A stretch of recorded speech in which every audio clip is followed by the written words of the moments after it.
Welcome to the latest edition of the Giants Huddle, presented by Citizens. After coming in off the bench each of the last 2 weeks, Tommy DeVito will make his first career NFL start this Sunday in Dallas against the Cowboys, an undrafted rookie out of Syracuse and Illinois. And who better to discuss the ins and outs of how you adapt an offense to a new quarterback and the dynamics that come into play on and off the field than a man who coached in the NFL for over 25 years, served as an offensive coordinator with the Cardinals, Steelers, and Browns, and the head coach of the Chiefs, a colleague of mine on Sirius XM NFL Radio, none other than Todd Haley. Todd, you got Lance Medow here on Giants.com. Hope all is well. Appreciate the time. How's everything on your end? Everything's great. Thanks for having me, Lance. Looking forward to it. Absolutely. Well, it's a pleasure having you on the program, and I'm very anxious to get your insight on a variety of topics. So I want to start with just the pure dynamics of things this week. Tommy DeVito came off the bench each of the last 2 games in place of Tyrod Taylor and Daniel Jones. This week, they know going in he's the starter. So how beneficial is it that he's going to get all the first-team reps and he's going to be able to at least build some sense of chemistry with a lot of the guys he's going to be out there on the field?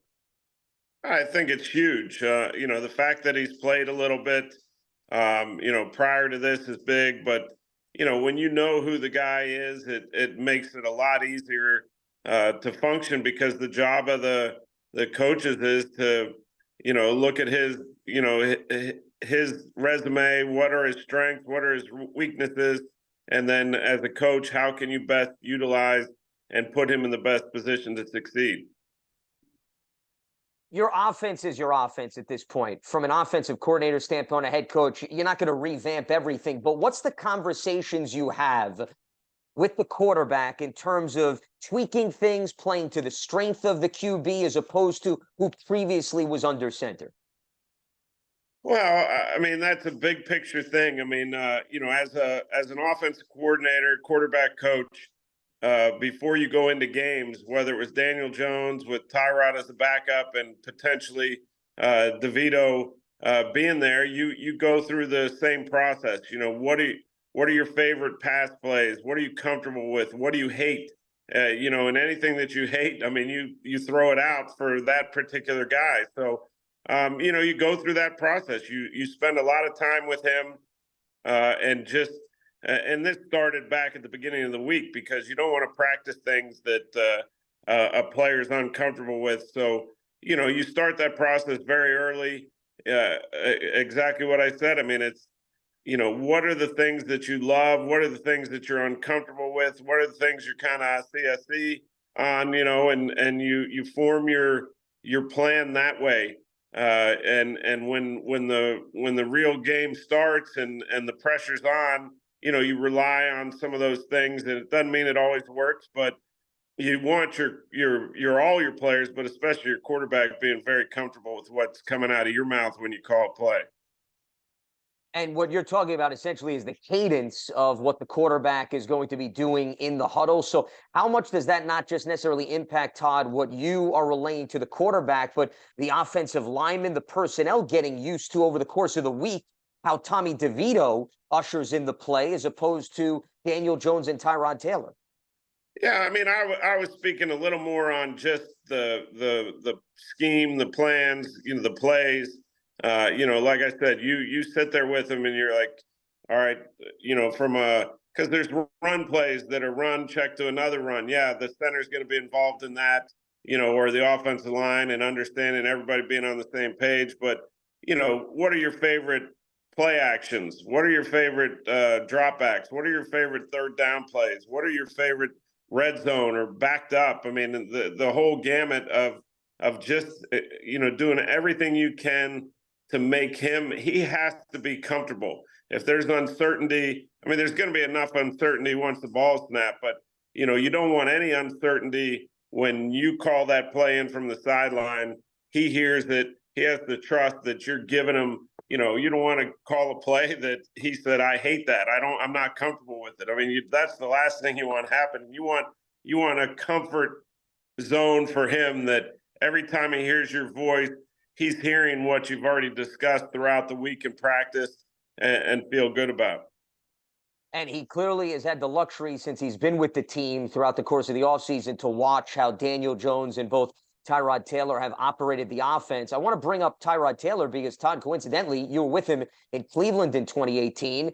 He began the season as the starter, unfortunately gets hurt. Baker Mayfield takes over. The rest is history. It's amazing to me. His last few stops, the Browns, the Chargers, the Texans, here in the Giants, he's gotten an opportunity to come in as the starter. Unfortunately, the injury bug has struck. Isn't it amazing? I mean, that this continues to be deja vu all over again with respect to Tyrod. Yeah, it's amazingly sad for him because I love Tyrod. I root for him every time he's out there. You know, when you see these rosters come out at the start of the season, you know, I'm very keenly aware of the backup situation at every place because we're seeing it. Oh, I mean, how many rookie quarterbacks have already started? 10, I think. You know, it's just the way of the NFL right now. Quarterbacks have a hard time surviving an entire season one way or the other. So, you know, I looked at the Giants. I liked, you know, how I felt about Daniel Jones coming into this year.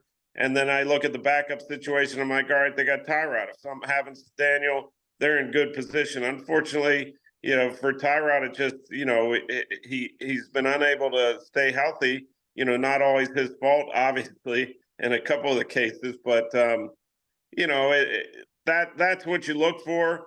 Now, when you're talking about number 3, undrafted, I mean, now you start to get into a really sticky situation.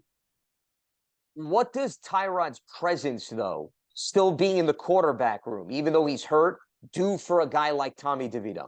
Oh, Tyrod's awesome. I mean, he was awesome for Baker. You know, even though he was the starter at first, once that changed, you know, I still say to this day, those quarterback meetings that I had in Cleveland with Baker and Tyrod were just awesome. And a lot of it was Tyrod because he's a calming influence. He's not a guy that gets flustered, you know, whether it's on the field or in meeting rooms. And in the meeting rooms, that's even more important. He was the same guy every day. And I think Tommy will gain a lot from having a presence like that with him because, you know, he's been there, done it. He's been in this position himself. So, you know, he's able to probably offer a lot to a young quarterback going into a pretty big situation. Todd, what about the conversations? Clearly, as a coordinator and a play caller, you're going to communicate with your quarterback in between each series. But what Tyrod sees in a game and what he can then communicate with Tommy over the flow of the contest and him providing a different vantage point than perhaps what you have on your plate as the offensive coordinator or play caller? Oh, again, I think it's huge. You know, again, knowing Tyrod and his personality, he's not ever going to show any kind of anxiousness or being flustered. You know, in that situation, he's going to be a very, you know, coaches can get emotional and they'll be mad, you know, pissed off about something that happened. But a quarterback that's been there, done that, like Tyrod, you know, he's going to be a very, I think, a great calming influence. Again, in a very big situation. I mean, you're playing the Dallas Cowboys. I mean, and you know, all week you're watching tape and you're seeing what they're capable of. But you know, it comes down to staying poised. You know, the quarterbacks that are able to keep that composure in big situations after a bad play. There's going to be bad plays. It's going to be how you respond to those bad plays. That if you let it, you know, I always say you go into the spin cycle. You know, I've seen players that one play turns into 2 plays, into 3, and then it really starts rolling downhill, you know, bad. So, you know, a guy like Tyrod, I think, you know, is going to give great insight to the young quarterback, especially in those situations, you know, and maybe he makes a great play and Tyrod will be the guy saying, hey, next play, next play. You know, it works both ways. You know, you don't want to get too up. You don't want to get too down. You want to just stay composed and poised. And if you're able to do that, I mean, you're in the NFL for a reason. I know you were 3rd on the depth chart, but I've seen 3rds turn out pretty well at different times. You're ready for a change. Payday comes early with Citizens, so go to that retreat. New You moves to the country. Now you're raising goats and launching a lifestyle brand. Are you ready for all that life brings? This is the Giants Huddle podcast brought to you by Citizens, the official bank of the New York Giants. The Huddle is brought to you by Citizens. And from game day to every day, Citizens is made ready for Giants fans with insights, guidance, and solutions. Learn more at citizensbank.com as we're talking with longtime NFL coach, offensive coordinator, head man Todd Haley here on the Giants Huddle podcast. You talked about how all of a sudden the depth chart changes dramatically. You go from the third stringer to the starter in the blink of an eye, and how you've been around a number of different scenarios. So I want to go into the archives here. Let's start with the Pittsburgh Steelers. Unfortunately, Ben Roethlisberger went down a few times. So, I mean, you saw your mix of Charlie Batch, Byron Leftwich, Michael Vick, Landry Jones. What was it like during those seasons where sometimes you went through 3 different quarterbacks during the course of one cycle? Yeah, I mean, it's difficult as part of the game, though. So you have to, as Bill Parcells always said to me, the players aren't going to change, figure it out. So, the situations that, you're not going to bring in, reserves, off the street at this point. So, it's a lot of conversation going back to what I said earlier that, what is this guy's strength? What are his weaknesses? How can we cover up some of those weaknesses? And I know Brian Daboll is an excellent coach. He's proved that. So, he's involved in it a lot. It's just, it's part of it. You got to manage receivers that maybe we're thinking one thing, we got Daniel Jones. They have their own goals. Tight ends have their own goals. Saquon Barkley has his own goals. I mean, it's a team group, but still, you're never going to take that out of players. So, I go back to, Antonio Brown in Pittsburgh was tearing it up. And all of a sudden Ben goes down. We signed Michael Vick. He's trying to learn a new offense. This is a different situation there because Mike came in off the street and was in a really hard predicament. But, you got to deal with a player like Antonio that, he wants to get 20 targets and go for 180 yards a game. And all of a sudden he sees the writing on the wall. It's not going to be the way it was. So you got to manage all of that. And that becomes the coach's responsibility. And Brian will do a great job at that of just tempering everybody and pulling together. You don't replace a Ben Roethlisberger with one guy. You don't replace a Daniel Jones with one guy. You don't even replace Tyrod with one guy because he's an experienced guy that's played a lot. So now you have a young guy in there.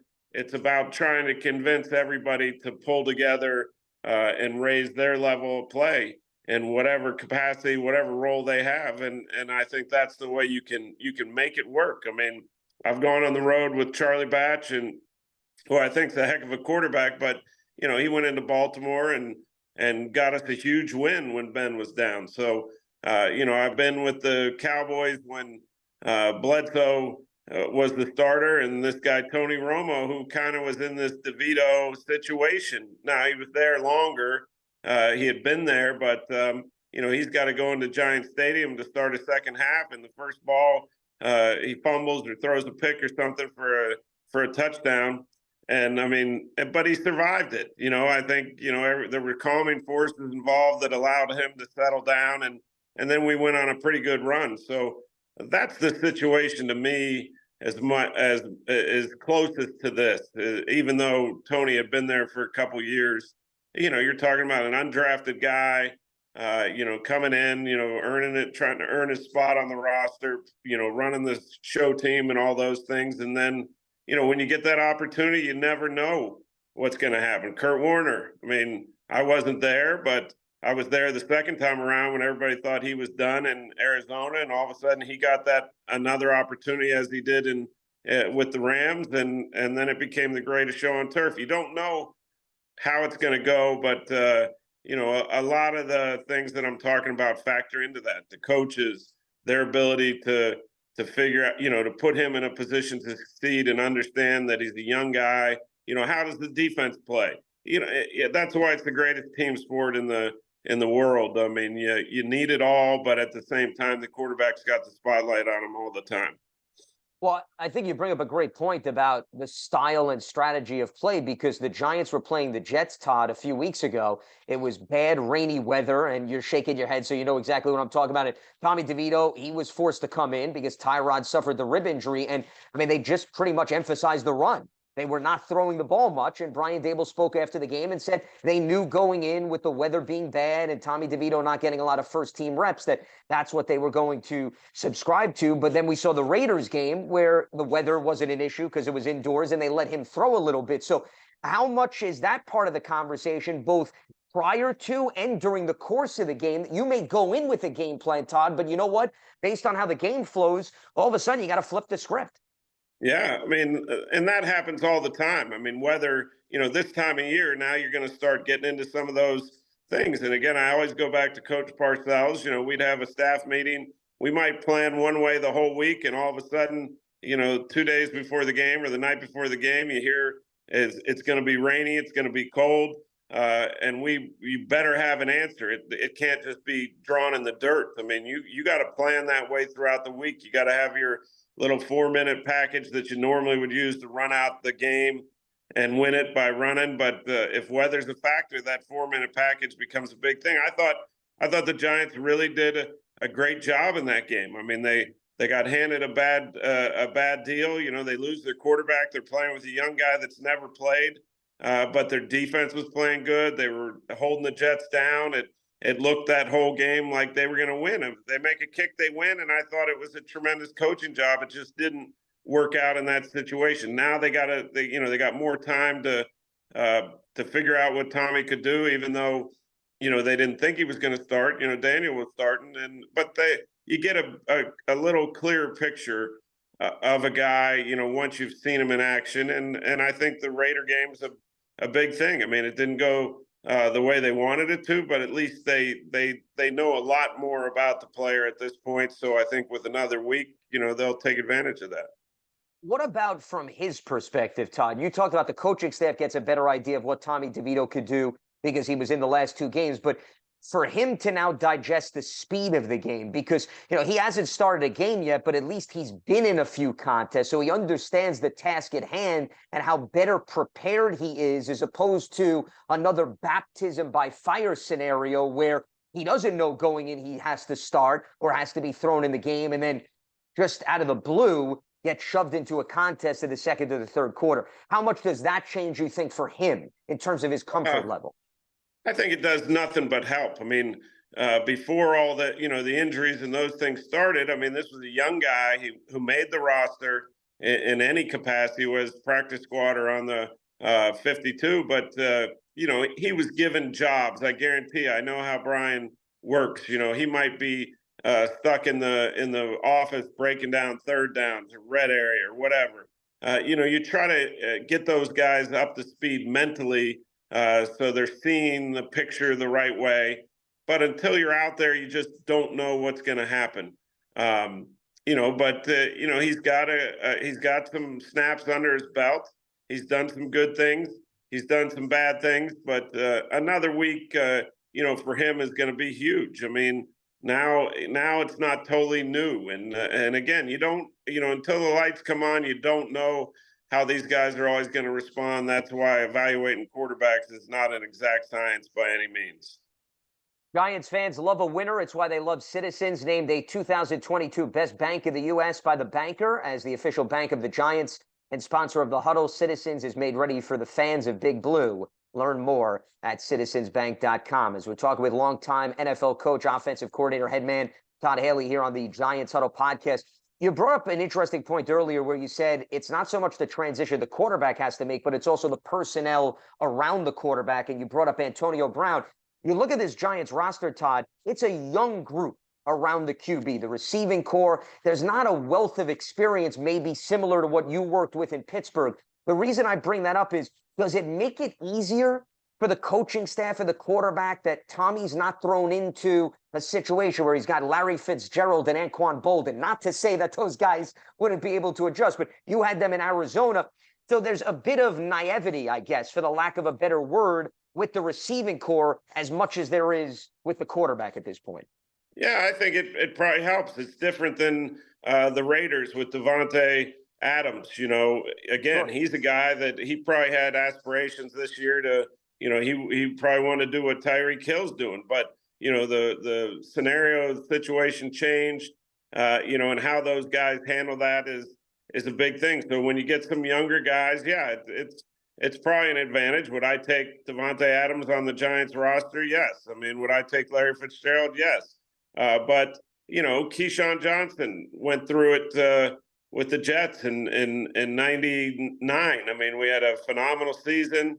Vinny Testaverde made the Pro Bowl, was a stud. Keyshawn made the Pro Bowl. We had a lot of really good players, and he goes down in the first game. And, we did a little Tom Tupa, Rick Meyer experiment. And, eventually we found our way to Ray Lucas, who was playing wide receiver and running down on kickoffs prior to that. But, once he was in there, he obviously was a totally different player than Vinny Testaverde.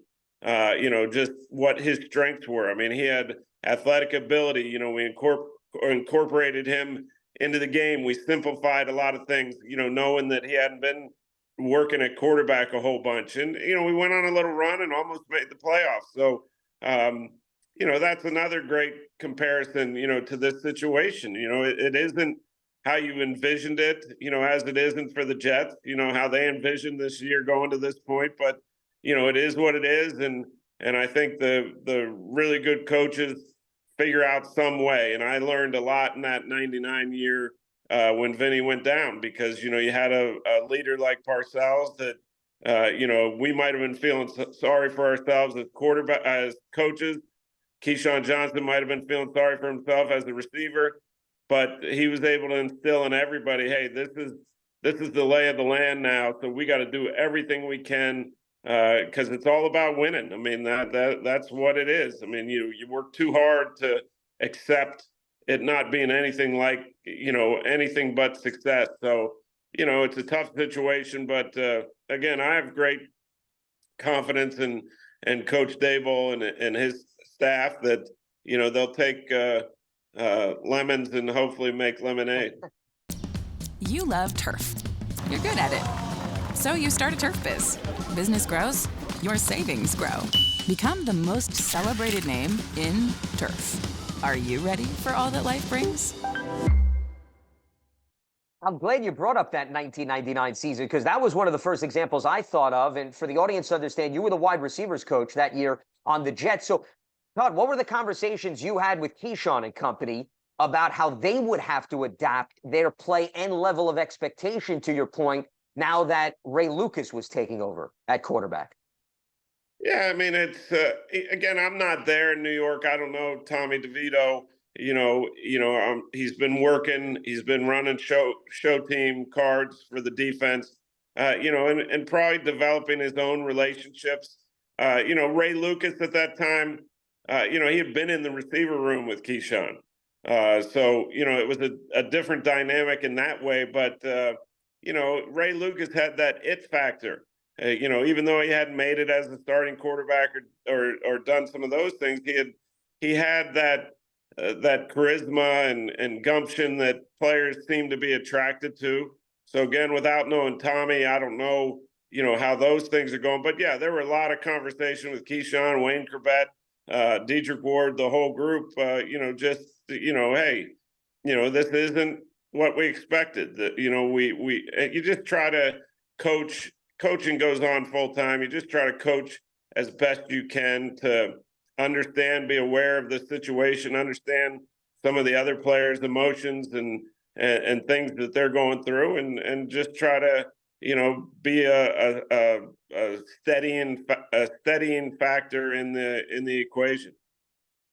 To your point, though, the team did rally, it seemed, around Ray Lucas, because you finished 8-8. He started the final 8 games. What was it like to observe that? Because it's easy, as you mentioned, for a team to get down. They're on their third string quarterback. Mathematically speaking, probably the chances of making the playoffs are slim. But then all of a sudden, second half of the year, Ray takes over. The results are showing up. And what you observed in terms of how the team responded to that change in dynamics? Again, the players know generally, and they know if you have somebody out there leading the team that isn't the guy. They also know when they feel like they get the guy. Now, it may not be Dan Marino, but it'll be a guy that the players say, hey, we'll go to battle with this guy. I mean, I used to sit in the each meeting room, and we're 1-7 or something like that. And I would mark off, each time we won, we got 8 more to go. I knew what we had to do to, we had to win one more. Unfortunately, I think we lost to the Colts in a tough one. But, if we win that one, you're in the playoffs and you're on your third or fourth quarterback, maybe, because Tom Tuba played a little bit. It's just a mindset. It's trying to just continue to show confidence that, hey, we can turn this around. And if the players ever sense from the coaches or another player that they've given up, then that's when bad things happen. Todd, I'm picturing you in the Jets wide receiver room with a cutout cardboard image of somebody. The film Major League, where they pull off the pieces as the team starts to rally. I'm thinking maybe you tapped into that in terms of rallying the troops. So. I went to every meeting room. Nobody knew I was the one doing it, but there was grease boards in every room, and I forget exactly what I did, but I'm like 8 more to go, or 7 more to go, 6 more to go, and nobody knew who was doing it, but I was slinking around the building trying to do it in my own way. If my facts are correct, I went back and I looked at that Jet season. I think people forget Ray actually took over in week 6 against the Colts, which you were talking about. Then he got hurt. He suffered an ankle or a leg injury. You had to go back to Rick Meyer, and then Lucas then took over again. So, I mean, it wasn't necessarily all smooth sailing that season once Ray took over. Oh, no. I mean, it was when you're in that situation, I'm telling you, Coach Parcells, and again, I keep referencing him, but he's the guy why I got to anywhere I did. But he's not a big talker to the team. It's very few words. But I mean, he's showing videos of Bodacious, the bull, knocking the rider out, and the rider came back and rode him and got the 7 seconds or whatever. I mean, you pull out all the stops as a coach. You really do.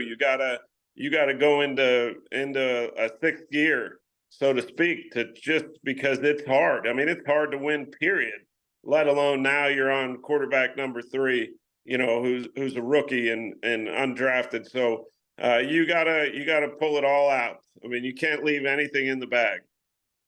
Todd, before I let you go, I want to bring the fan perspective into this because I think it's very easy for the fans to look at the Giants situation right now, record-wise, third-string quarterback, and start to turn the focus towards the draft and aspirations there in terms of how they can maybe help the team moving forward. But you've seen it within the locker room, within the dynamics of a team. A lot of people want to bring up the term tanking, that, players, they see the math and they're like, there's no point to playing.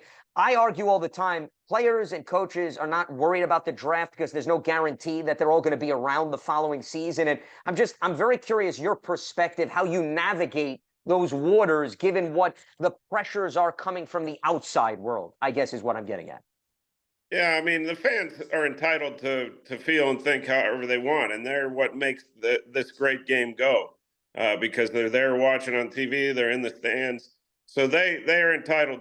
On the other end of the other side of the coin with players and coaches, it's never a factor. And so what you have to do as good a job as anything is insulate your team. When things aren't going well, insulate. And you do that by, there's no way to completely insulate, but you definitely have those talks and you're like, hey, their mom or grandma or dad or brother, sister, whatever they're going home to, or wife, kids, you don't know, you just over and over again, you try to impress upon them that they care about you care about the team. And it's very hard, especially in this day and age, to insulate completely, but you really just try to circle the wagons and try to keep everybody on the same page as best you can. And it's a hard job, but I've seen it happen. It's not easy. It's not fun, but that's really, you don't be on social media.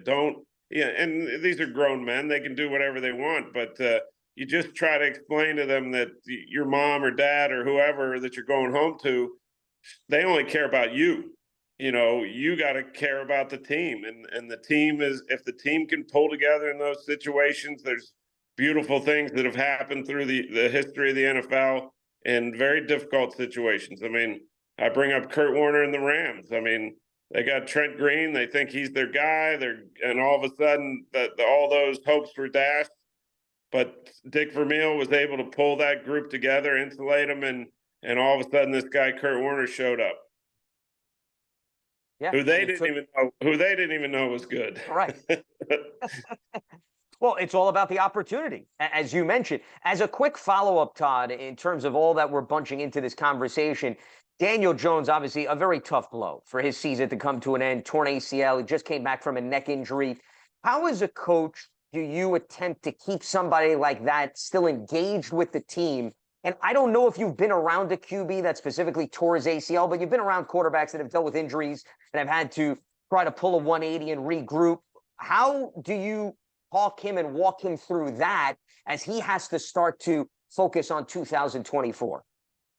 Yeah, I mean, as a coach, you'll take anything you can get. Obviously, when it's an injury like that, there's going to be a surgery involved.